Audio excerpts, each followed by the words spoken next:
when the president does it, that means that it is not illegal. The Watergate scandal is considered by many and most the largest political scandal in United States history. President Nixon, over many years, attempted to sabotage opponents in his presidential re-election. All of these activities culminated in the break-in at the Watergate Hotel, where he and his administration were ultimately caught. President Richard Nixon believed he was above the law, as evidenced by his abuse of power, obstruction of justice, and contempt of Congress.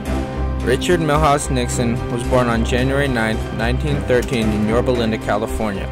After being discharged from the Navy, Nixon was elected to the 80th and 81st Congresses on January 3, 1947. On November 4, 1952, General Eisenhower was elected President of the United States and Senator Nixon was elected Vice President. Nixon's troubles began at this point. In 1952, he gave the speech known as the Checkers Speech. This speech was given to distract the public from Nixon's misuse of campaign funds. It was a little Cocker Spaniel dog in a crate that he'd sent all the way from Texas. Black and white, spotted. And our little girl, Tricia, the 6-year-old, named it Checkers. And you know, the kids, like all kids, love the dog.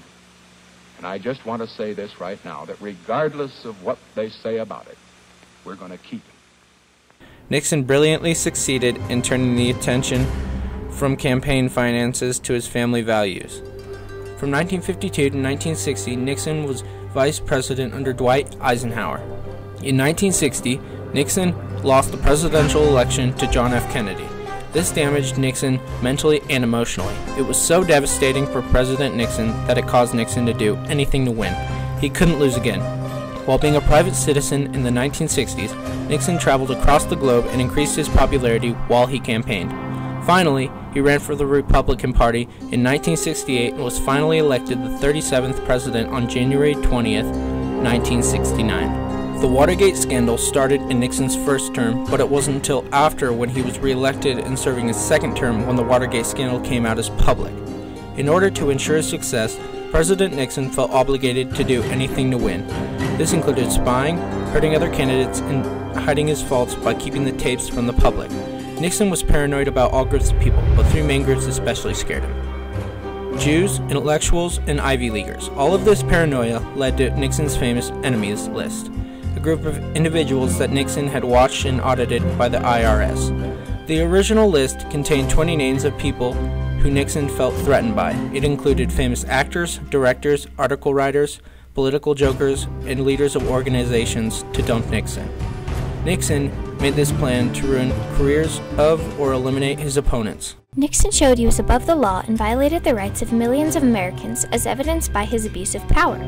On June 17, 1972, 5 men broke into the Democratic National offices in the Watergate complex. There they planned to set up cameras and recording devices to uncover the Democratic campaigning information in order to sway the results of the presidential election in favor of Republican presidential candidate Richard Nixon. These 5 men were discovered breaking in by security guard Frank Willis, who was on watch at the time. The criminals were very high up in the government and part of a group known as CREEP, or the Committee to Re-elect the President. These men tapped into many phone lines and stole important Democratic documents and campaigning information. Nixon used his power to humiliate his opponents or punish anyone he was suspicious of revealing government information that could ruin his reputation to the press. He did this multiple times, including instances such as hiring Gordon G. Liddy and Howard E. Hunt to break into Daniel Ellsberg's psychiatrist's office to try and find any personal information they could use to humiliate him for leaking government information about the Vietnam War to the press. 2 weeks before the New Hampshire primary during the 1972 election, Nixon and his aide allegedly forged a letter under leading Democratic candidate Edmund Muskie's name to Manchester Union leader, calling all Americans descending from French Canadians Canucks. This resulted in Manchester Union publishing an article calling Muskie a hypocrite and accusing his wife of being an alcoholic, resulting in his famous crying speech, ruining his reputation and political career. These 2 events violated the rights of both victims and are known as Nixon's smear tactics. Nixon obstructed justice and violated the rights of the American citizens by trying to cover up the Watergate scandal. After the initial break-in, Nixon was afraid of what might happen when America found out about the scandal, so he did whatever he could to stop word from getting out. He created a fund that paid hush money to the 5 burglars and 2 conspirators of the break-in in order to keep them quiet about the events that took place. During the investigation, multiple checks were discovered to have passed through these men's accounts, leading to their arrest. The money was donated by people who believed they were making innocent private donations to the Nixon re-election campaign. The money was claimed to have been given for bail and family support of these men, but is thought to have actually been used for the burglars' living and travel expenses. The lies were unable to protect those involved. He was whitewashing the evidence of his paranoia and using campaign funds to do it. In an interview with U.S. Congressman Jim Johnson, who served during the Watergate scandal, we learned that Johnson saw evidence of Nixon's cover-up in his copy of the Watergate transcripts. So it was the process of trying to cover up the Watergate and protect the people that had worked in the committee to re-elect the president, that the president violated the laws.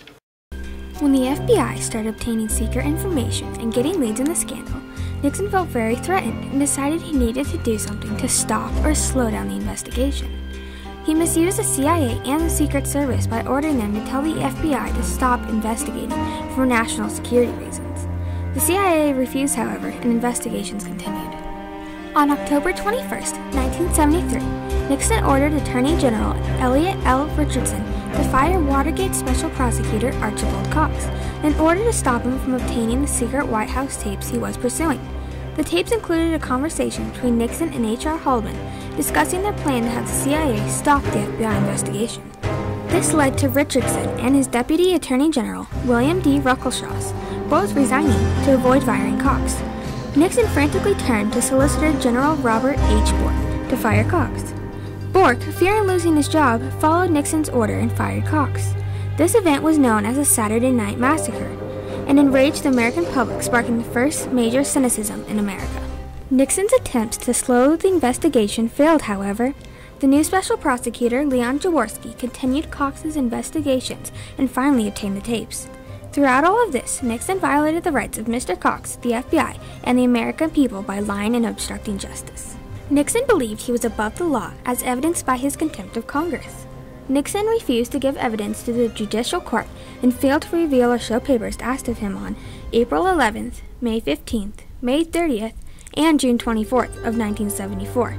He also refused multiple times to turn over the subpoenaed tapes to the judicial court, therefore failing to protect the laws of the United States Constitution. Nixon and his aides demanded that the FBI stop investigating the Watergate scandal, but the FBI refused. Nixon and H.R. Haldeman were recorded discussing using the CIA to slow down the FBI's investigation by telling the FBI they couldn't investigate because of national security risks. When Leon Jaworski continued investigating and finally succeeded in obtaining the tapes, he discovered that 18.5 minutes of the conversation had been cut out of the film. But the tapes included Nixon's plans to have the CIA stop the FBI investigation. It was later discovered that Nixon ordered the erasing of the time in the tapes in an attempt to avoid being linked to the scandal at all. By doing this, he violated the rights of the judicial court and the entire country of American people. The events of Watergate led to the resignation of Nixon in 1974 and ultimately led to the belief that the government is corrupt and evil. The Watergate scandal also helped prove that the U.S. Constitution was successful in bringing government leaders to justice. Nixon violated the rights of the American people and he was brought to justice by the U.S. Supreme Court.